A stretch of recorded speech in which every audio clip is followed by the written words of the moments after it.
than 1 million people in Gaza risk going hungry next month unless international donors fill a $60 million, £46 million, funding black hole largely created by cuts to Palestinian refugee aid by the Donald Trump administration, a UN agency has warned. The United Nations Relief and Works Agency for Palestine Refugees, UNRWA, which provides food for more than 1 million people in the Gaza Strip, is calling on the EU, Gulf states and large emerging economies, such as Russia and China, to make $60 million in firm commitments by the middle of June to prevent hunger. "We are in a critical situation in terms of our food delivery work," said Matthias Schmale, the director of the UNRWA's operations in Gaza. "We have over 1 million people receiving quarterly food handouts, and many of these people would not really survive without that every quarter." Speaking in Brussels before meeting European officials,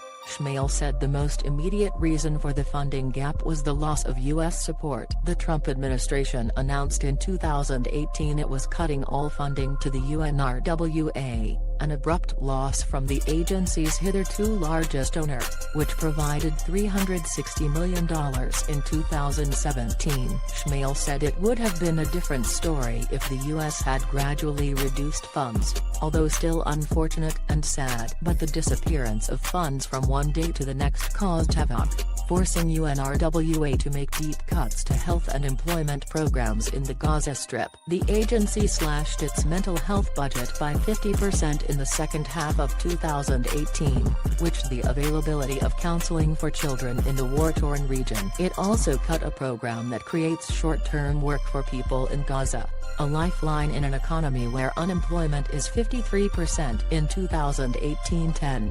139 people benefited from short-term work, down 48% on the previous year. The EU has become the biggest donor to the UNRWA, with additional cash coming from most member states. Germany, the UK and Sweden made the largest contributions in 2018, but Schmale did not see the bloc playing a significant role in forging peace in the region, although he did praise the EU's foreign policy chief, Federica Mogherini. He said, "What I hear a lot in Gaza is that the US, because of its perceived erratic behavior, is no longer seen as a credible intermediary. The EU has perceived political capital, but the EU member states are too preoccupied with themselves, so it is probably unrealistic to expect the EU to play a role." The UNRWA, created in 1949 to provide short-term relief for Palestinian refugees after the 1948 Arab-Israeli conflict,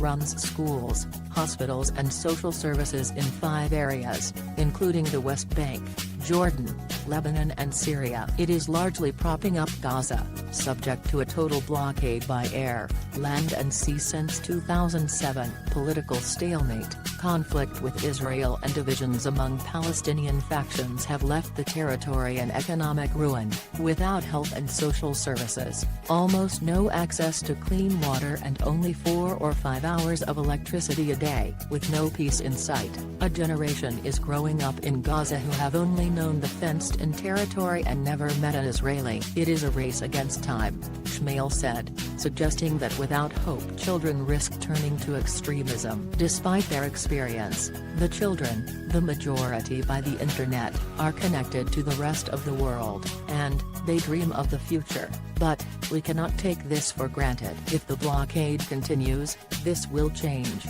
which is why I understand the Palestinian parents. They are worried about their children.